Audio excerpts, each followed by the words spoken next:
Alam natin na sa panahon ng bagyo tulad ng bagyong Karina, masarap maghanap ng comforting at mabilisang pagkain.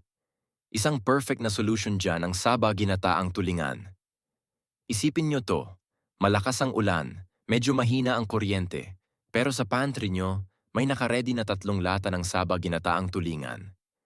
Hindi mo na kailangan mag-isip pa ng matagal kung ano ang kakainin. Just open a can, heat it up, at voila! Meron ka ng creamy and savory na ulam na perfect sa kanin.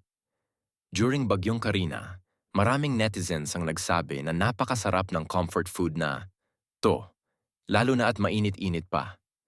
The rich coconut cream sauce and tender tulingan make for a satisfying meal, especially kapag kailangan ng konting warmth at nourishment sa gitna ng masungit na panahon. Ang saba ginataang tulingan ang perfect choice.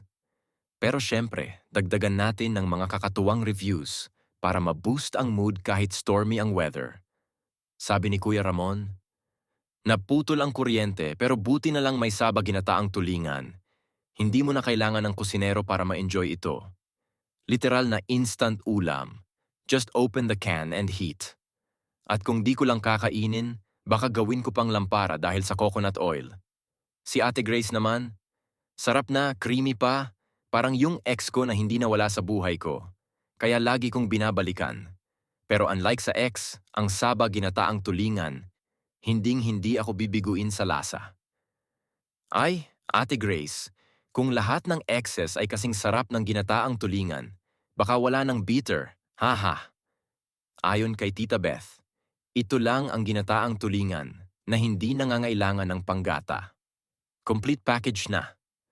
Perfect sa kanin at kahit hindi mo maubos, pwede pang almusal bukas. Siguradong mare-recycle, hindi lang ang lata, pati na rin ang ulam. Sabi naman ni Mang Tonyo, sa lakas ng ulan, parang ang survival kit ko tubig, kandila at saba ginataang tulingan.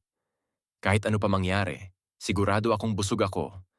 Kung may storm signal na rin ang pagkain, ito na siguro ang signal number 5. Sa panahon ng bagyo, siguraduhing may saba ginataang tulingan kayo sa pantry. Perfect siya bilang comfort food kahit ano pang pinagdadaanan mo, bagyo man or heartache. Kaya, mag-stock up na para sure na laging may comfort sa bawat ulan.